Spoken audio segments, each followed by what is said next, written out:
What's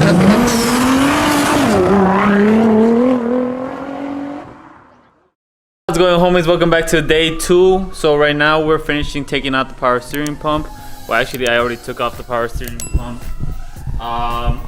So it was a very tough wiggle to do with this power steering pump to take it out.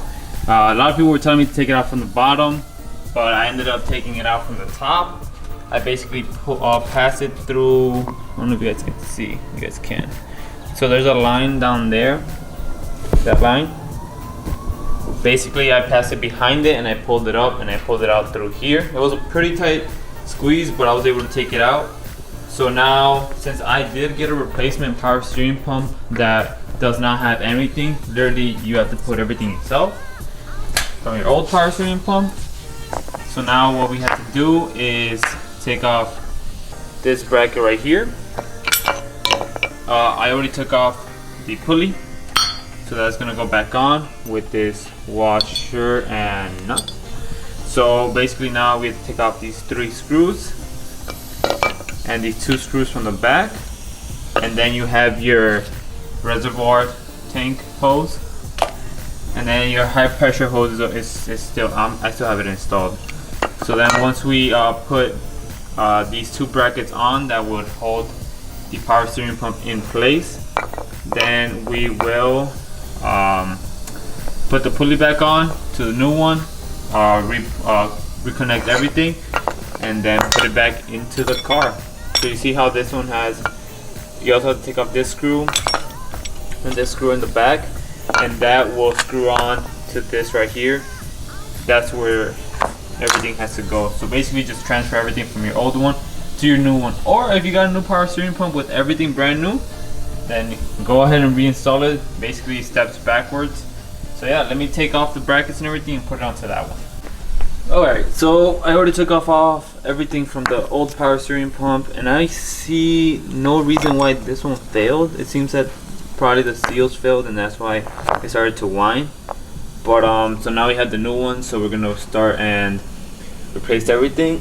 I should have gotten a new high pressure hose for the power steering, just because I'm already in here.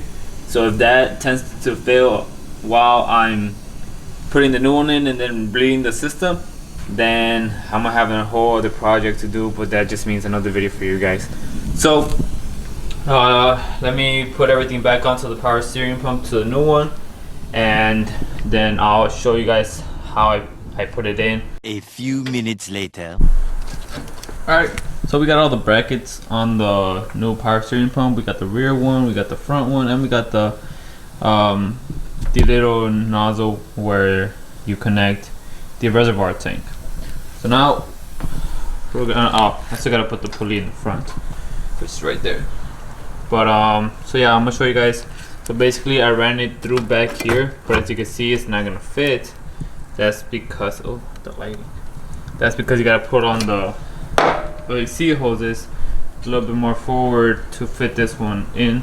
Going to the junkyard because my dumbass lost the power steering screw that was for the top mount. So now we're going to the junkyard, going to a Central, and literally just getting 1 bolt so I can put the power steering pump and then we can bleed it. Damn, it's bright out. Alright, so we actually came to the junkyard not only to get the bolt, but our boy Sammy right here has been needing a car. You know, he doesn't have a car, so Sammy. So, sir, please oh check my God, the lighting. I like that Mazda, you know, because red means speed. Chill.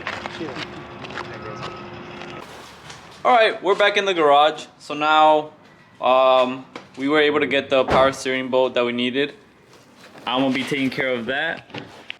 Hey guys, so as I started to edit the video for the power steering pump, I realized that I did not edit, well, that I didn't edit, that I didn't record me reinstalling the power steering pump. So basically it's just the same process as taking it out as putting it back in. So once you put it back in, obviously you're gonna want to bleed the power steering pump. So what you want to do is keep the car elevated, and then you're going to turn your steering wheel as much as you want. You know, you can go as far as you want and on time, and basically you're gonna leave your reservoir open, and that's gonna allow all the air to be released. Now you're gonna want to do that for a good, I did it for at least 20 to 30 minutes without the car on, and then I turned the car back on and then made sure that the fluid didn't run too low, and you know, just kept on turning the steering wheel, and then you'll at that point you'll hear the whine stop. So yeah, just repeat the process as how you take it off. Just make sure to put it back on, put the belt back on, and then you'll proceed to bleed the power steering pump. So yeah, I'm sorry so much for not showing you guys that. We'll definitely probably have to do it on David's car or something. But yeah, thanks so much for watching. If you guys do like the video and if it helped you at all, please go hit that subscribe button, hit that like button, go follow us on Instagram, and yeah, thank you so much.